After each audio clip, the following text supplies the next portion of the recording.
लेकिन ये भी हकायक है कि चाहे आंखों में आंखें डाली जाएं, मलाखड़े तैयार किए जाएं, एक दूसरे की आंखों में आंखें डालकर मामलात को मजीद संगीनी की तरफ बढ़ाया जाए, लेकिन जंगें फूलों की सेज नहीं हुआ करती हैं।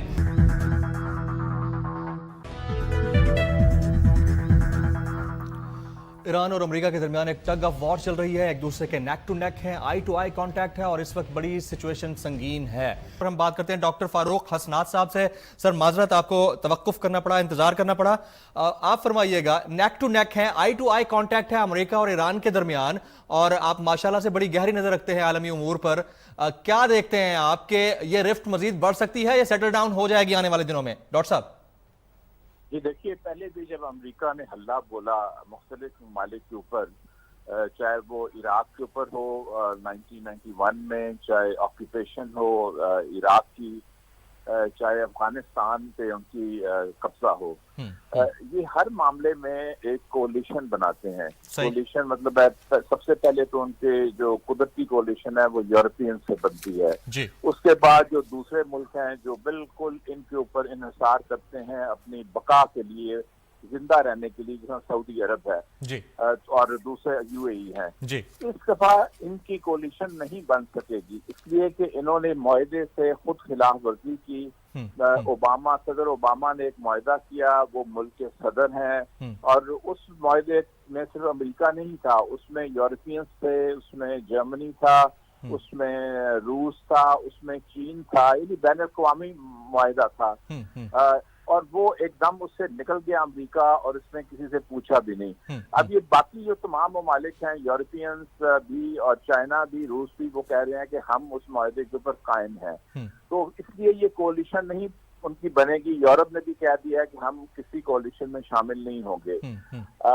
तो एक तो ये बात है। दूसरी बात है कि ये हमें बिल्कुल नहीं भूलना चाहिए कि अमेरिका की थोड़ी सी तारीख हम देख लें। तारीख सबसे पहले तो उनकी ये है, वियतनाम में 50,000 अपने फौजी मरवा दिए, लाखों का डॉलर्स का नुकसान किया और शिकस्त खाई पूरी तरह। बिल्कुल ऐसा ही है, ऐसा ही है।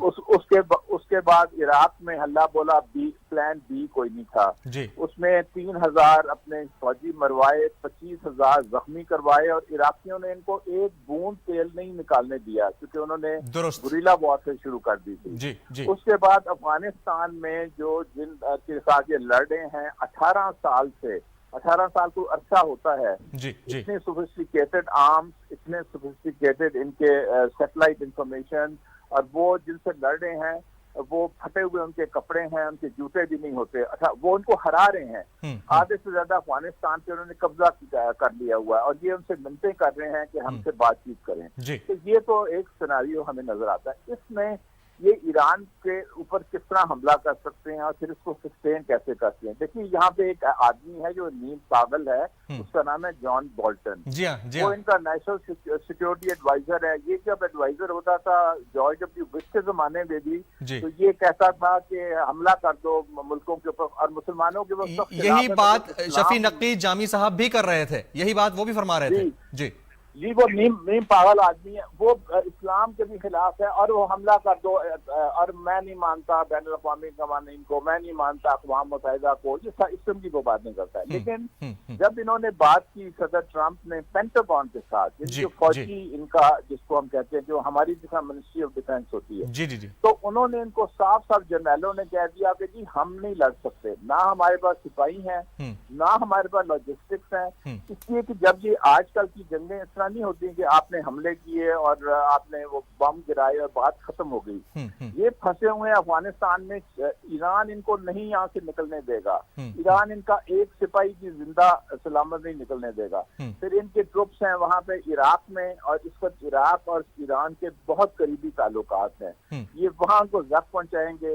उसके बाद हिजबुल्लाह इनका जो इनके इत्तेहादी हैं लबनान में, वो इजराइल के ऊपर हमला करेंगे। यानी कि ये एक ऐसा फैलाव होगा जो अमेरिका के कंट्रोल। डॉक्टर साहब, cutting the long story very short, ये बता दीजिएगा, औरिया साहब से मेरी बात हो रही थी आपके प्रोग्राम में शामिल होने से कबल, तो उन्होंने कहा कि ईरान को जवाब बनाकर पाकिस्तान के एटमी असासों को टारगेट बनाया जा सकता है और अमेरिका ये कर सकता है, और अमेरिका इस चीज के पीछे पड़ा हुआ है।